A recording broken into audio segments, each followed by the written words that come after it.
This is Sean's Take, Book of Boba Fett, Season 1, Episode 6.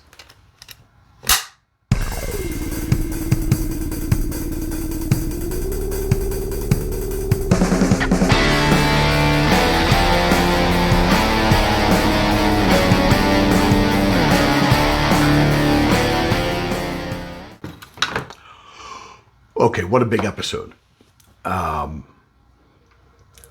Let's just dive right in.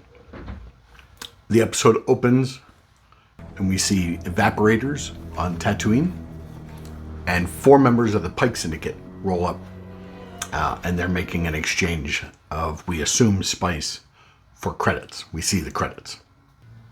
And we see Cobb Vanth come out, the Marshal, Timothy Oliphant, the actor, come out and stops the transaction. We're not going to delve too deep into a lot of these episodes because there's a lot to cover in this one. But he proves that he's a really good fast shot. He's quick on the draw, accurate, kills 3 of the 4, leaves 1 of them alive, and sends him with the credits back to tell the Pikes that his town is off limits. And he makes him leave the spice, which seems to be a lot of spice, and he dumps it in the desert, lets it blow away.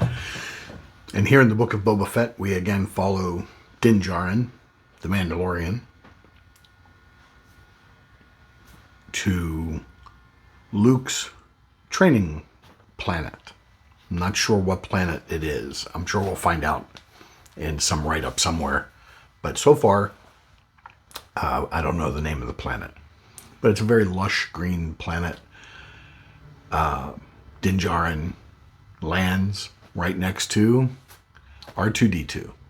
Another great cameo in this one.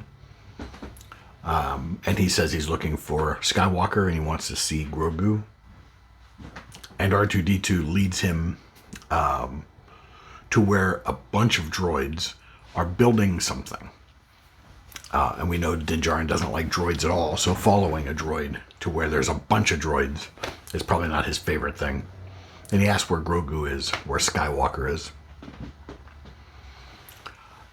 R2 says something to the worker droids that really do look like they're from Boston Dynamics.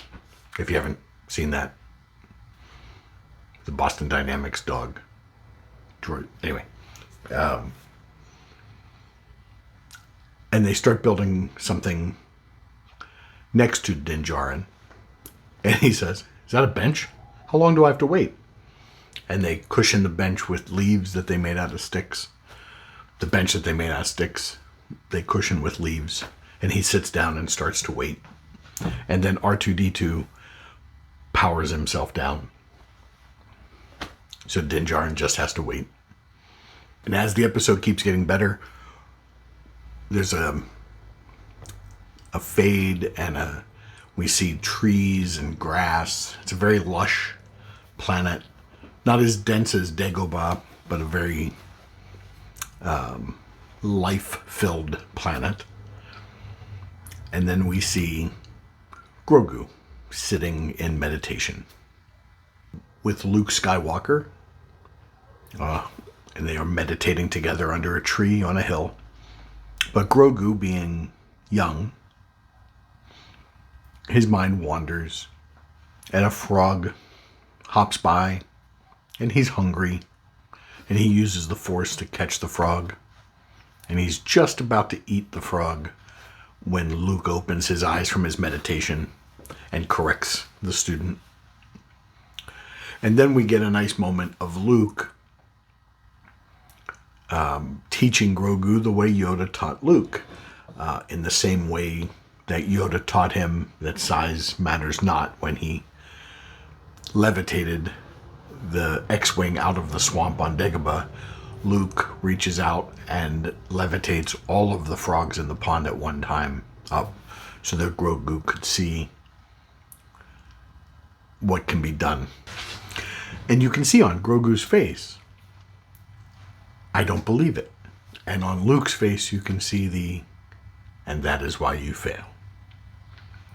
Just like between Luke and Yoda, it's now Master Skywalker and Grogu. Luke suggests that they go for a walk. And Luke and Grogu are walking. And Luke uses the Force to pick Grogu up and move him ahead of Luke as they both keep walking. So that Luke doesn't have to keep stopping. He just uses the Force to keep Grogu up with him. I thought that was cute. What do you think of this training sequence that we saw between Luke and Grogu? Let me know in the comments what you think, and whether you think we should see more. But Luke describes to Grogu Master Yoda. And he describes the way that Yoda talked, as if it was a riddle. And he asks Grogu if he remembers that from his home. Would he like to remember home? And Luke sets his hand on Grogu's head, and we see the Jedi version of what we saw Kylo Ren do from the dark side in the trilogy, the sequel trilogy. And not forcibly extracting information, but we see Luke unlocking memories. But when we go to Grogu's home, we don't go to the planet that Yoda and he are from.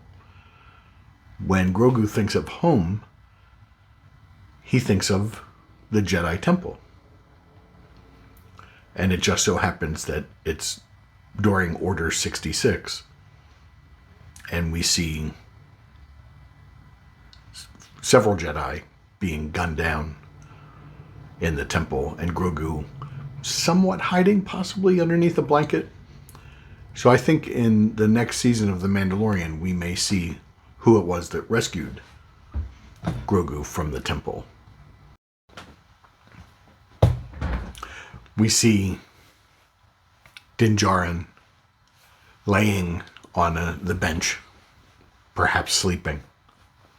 There's a twig snap, and he draws his weapon, and surprise, it's Ahsoka Tano. They have a nice conversation about how, even though Ahsoka didn't want to train Grogu, she didn't mind that Luke was training Grogu. And she did describe herself as an old friend of the family, which is neat. So this answers a lot of questions for us about whether or not Ahsoka and Luke have ever met. Obviously they have. There's part of me that's hoping that Ahsoka will be Grogu's lightsaber training person. Din Djarin and Ahsoka have a conversation about whether or not Din Djarin should see Grogu. And he says he has a gift for the child. And she says, walk with me, and they go for a walk. And they stop. And she indicates, and you can see in the distance Luke Skywalker and Grogu on the hilltop under their tree. And Din Djarin's going to go see Grogu. And Ahsoka stops him and asks, are you doing this for yourself or for him? And he said, I have to give this to him. It's his right as a foundling in my care. This is his. So she agrees to give Grogu the gift. And she does explain that if Grogu sees him, it will make Grogu's life harder, because Grogu does miss Din Djarin as much as Din Djarin misses Grogu. And that leads us to the end of the episode, but we'll get there in due course. So Din Djarin agrees to leave the gift with Ahsoka, and having seen Grogu is safe. And Ahsoka did assure him that Grogu being here with Luke Skywalker, he is as safe as he could be anywhere in the universe. So Din Djarin leaves. Grogu does see the starfighter leaving, And we suspect through the Force he knew that that was Din Djarin. But we move on. We get a great scene of Luke training Grogu and using a backpack like he used to carry Yoda around when Yoda was training Luke. There's a humorous scene where he tries to get Grogu to jump like Yoda did. He teaches him balance. It's absolutely an episode that's worth watching several times. Luke brings out the practice drone.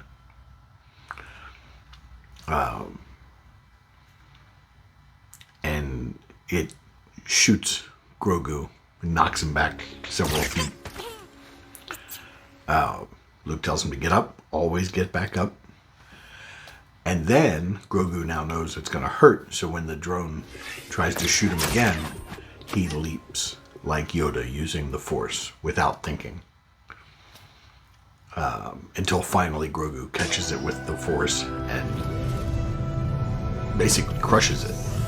But Luke seems impressed with that. And that's when Ahsoka approaches Luke to let him know that Din Djarin had left a gift for Grogu. And Luke doesn't know how to feel about that, and he wonders if Grogu's heart's really in his training. And Ahsoka says, "So much like your father." So much like your father. Which is interesting. If she had at any point called him Sky Guy, "You're stuck with me, Sky Guy," in this episode, I would have really liked that. But anyway, she advises him to trust his feelings, that he will find his way. We see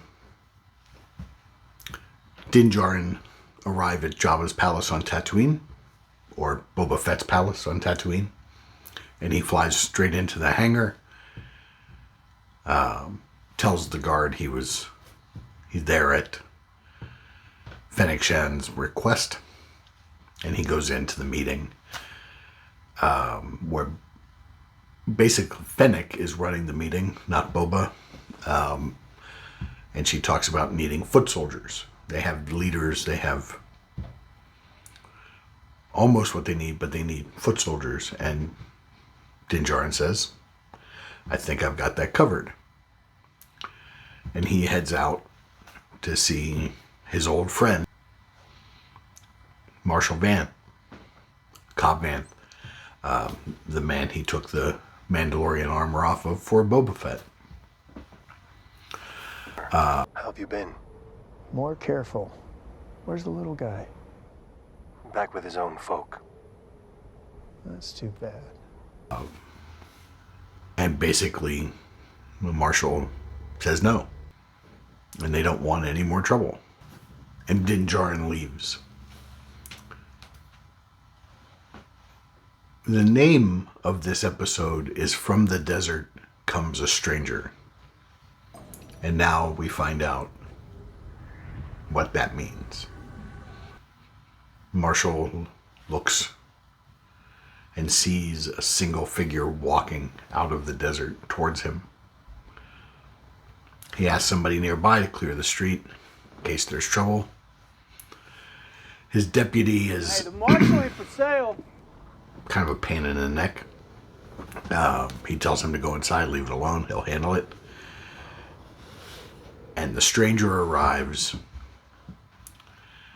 and it turns out we finally get to see in live action Cad Bane. And they did a pretty good job making him look like he looked in the animation. Cad Bane advises the Marshal to rethink his strategy, that the Syndicate will pay whatever Boba's paying, and all they have to do is nothing to earn their money. The deputy draws on Cad Bane, forcing the Marshal to draw and Cad Bane to draw. Cad Bane kills the Marshal, kills the deputy several times. I mean, he shot the marshal one time, and he shot the deputy, I don't know, it was 5 or 6 times. He wanted to make sure he was good and dead. And then he makes the announcement to the town that the syndicate's in charge. And that's all there was to it. And he turns and walks out of town. At the end of the episode, we see Luke and Grogu sitting inside the temple that's coming along nicely. And he opens the present left for Grogu by Din Djarin, and we see that it is the cutest little chainmail tunic. And it's made of Beskar, so he would be impervious to lightsabers. And Luke lays it down, and then he takes out a little lightsaber and says, "This was my master Yoda's." And he sets it off to the other side, and he shows Grogu, "You can choose the gift from the Mandalorian and return to him and live that life. Or you can choose the lightsaber and stay here and become a Jedi. But you must choose one." Which do you choose? And that's the end of the episode. We are left with Grogu contemplating his choice. So, boy oh boy, so much in this episode, so much. And I skipped right over the fact that they blew up the club where Jessica Biel's works. It killed her. At least, it seems like they should have killed her. We'll find out in further episodes if she's dead or not. So, a couple of things. One, this was a fantastic Mandalorian episode, and it happened to take place right in the middle of the book of Boba Fett. And again, Boba Fett isn't in this episode. He's in a flashback at the beginning, and he speaks in the flashback, but in the meeting that he was actually standing there in, he doesn't talk. He doesn't greet Din Djarin. Only Fennec speaks. So these last 2 episodes of The Mandalorian have been... see? These last 2 episodes of the Book of Boba Fett have been great Mandalorian episodes. I don't know that they're very good Boba Fett episodes. So we only have 1 more episode left in the Book of Boba Fett.